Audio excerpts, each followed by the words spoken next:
Os dias que estamos vivendo, temos visto que verdadeiramente tudo que está descrito, tudo o que está previsto na Bíblia Sagrada está se cumprindo nos nossos dias.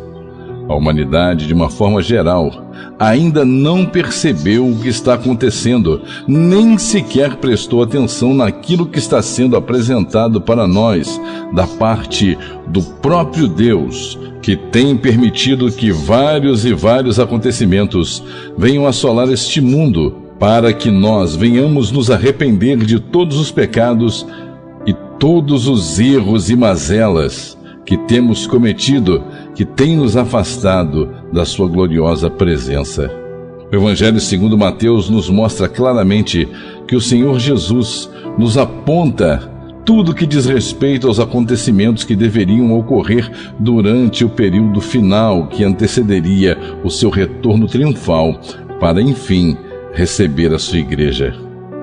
Ainda que se apresentem sinais claros, sinais incontestáveis, a maioria das pessoas, inclusive muitos crentes, continuam dispersos, continuam dormindo, continuam sem perceber que tudo está acontecendo exatamente aquilo que Jesus disse que iria acontecer. Os sinais que antecederiam a vinda do Filho do Homem estariam sendo apresentados para nós nos nossos dias. Sinais claros, sinais incontestáveis. A maioria das pessoas, inclusive crentes, continuam dispersos, continuam dormindo, continuam sem perceber que tudo está acontecendo exatamente tudo aquilo que o Senhor Jesus nos advertiu, tudo que Jesus disse que iria acontecer, os sinais que antecederiam a vinda do Messias, a vinda do Filho do Homem se apresentam diante de nós. A palavra nos conta no Evangelho segundo Mateus, capítulo de número 24, a partir do versículo de número 3, Jesus começa a ensinar os seus discípulos a respeito das coisas futuras, das coisas que deveriam acontecer neste mundo, não somente com Israel, mas principalmente com a sua igreja. E estando ele assentado no Monte das Oliveiras, chegaram-se a ele os seus discípulos em particular, dizendo: declara-nos quando serão essas coisas e que sinal haverá da tua vinda e do fim do mundo.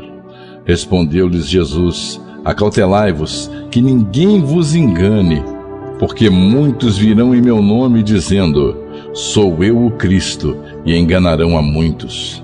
E ouvireis falar de guerras e rumores de guerras. Olhai, não vos perturbeis, porque forçoso é que assim aconteça, mas ainda não é o fim.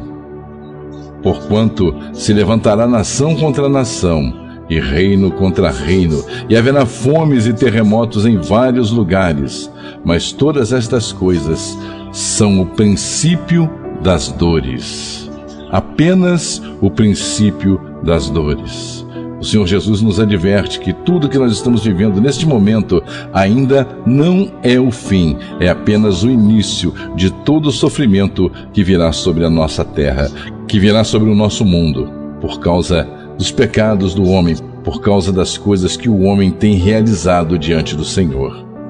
Os sinais são claros, tão nítidos que podemos observar nos nossos dias tudo o que o Senhor Jesus falou no seu tempo, que estaria acontecendo lá no final, mas dizendo sempre que ainda não era o fim e apenas o princípio das dores, o início das dores de parto. Os ensinamentos pré-tribulacionistas insistem em mostrar que a igreja não se fará presente no momento da grande tribulação. No entanto, nós podemos notar que todos os avisos deixados por Jesus em Mateus 24, Lucas 21 e Marcos 13 são diretamente apontados para o tempo do fim, e lembrando, os discípulos naquele momento em que estavam ali diante de Jesus fazendo as suas indagações, não estavam representando o povo judeu, e sim a igreja. Apesar de serem judeus, eles ali eram o alicerce da igreja, a base da igreja, o início da igreja de Cristo Jesus. Assim como está escrito nas Escrituras Sagradas, no livro do Apocalipse, capítulo 9, versículo 20, a palavra afirma que os homens não se arrependeriam, que os homens não iriam se arrepender das suas maldades, das suas feitiçarias, das suas idolatrias, de todo o pecado que praticaram diante do Senhor. Os outros homens que não foram mortos por estas pragas não se arrependeram das obras das suas mãos, para deixarem de adorar os demônios e aos ídolos de ouro, de prata e de bronze e de pedra e de madeira, que nem podem ver, nem ouvir e nem andar. Mas nem assim os homens abandonam as suas idolatrias, as suas feitiçarias e dão glórias ao Deus dos céus. Os homens continuam adorando os deuses de pedra, os deuses de madeira, os deuses de plástico, os deuses de gesso, dando glórias àquilo que não é Deus. Amados, é hora de nós nos voltarmos verdadeiramente para o Criador. É hora de nós nos voltarmos para a presença daquele que pode todas as coisas. É hora de nós nos arrependermos verdadeiramente e reconhecer diante do Criador dos céus e da terra que somos pecadores e temos praticado todo tipo de iniquidade, que tem nos distanciado, que tem entristecido a presença do Senhor, que tem entristecido profundamente, que tem magoado o coração do Todo-Poderoso. O Altíssimo tem permitido que todo esse mal venha sobre a terra para que o homem o reconheça, para que o homem possa abandonar todos os seus maus caminhos e tornar para a presença do Senhor, para que o Senhor possa estender a sua mão poderosa e livrar toda a humanidade de todo tipo de maldade, de todo tipo de praga que virá ainda sobre este mundo.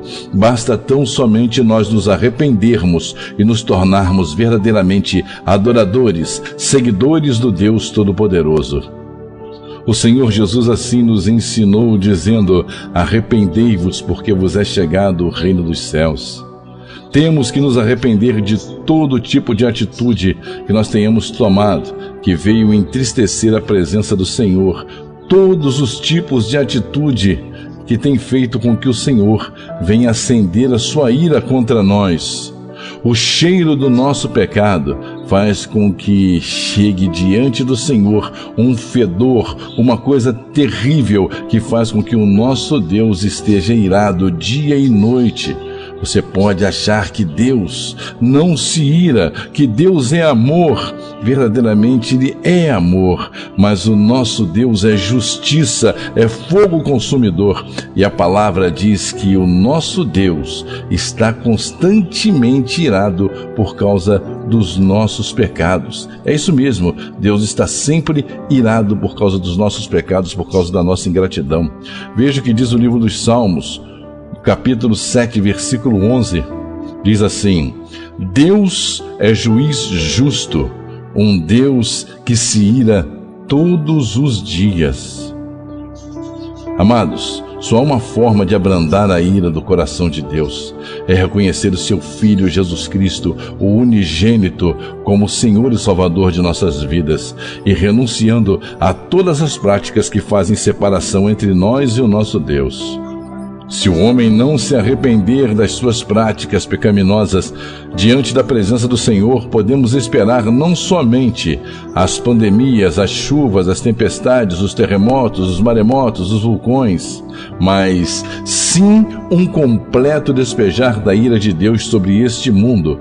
E a palavra diz que todos aqueles que não tiverem a marca do Cordeiro sofrerão os danos da segunda morte, além de terem de suportar todas as dores e sofrimentos que serão afligidas sobre este mundo por conta do pecado da humanidade.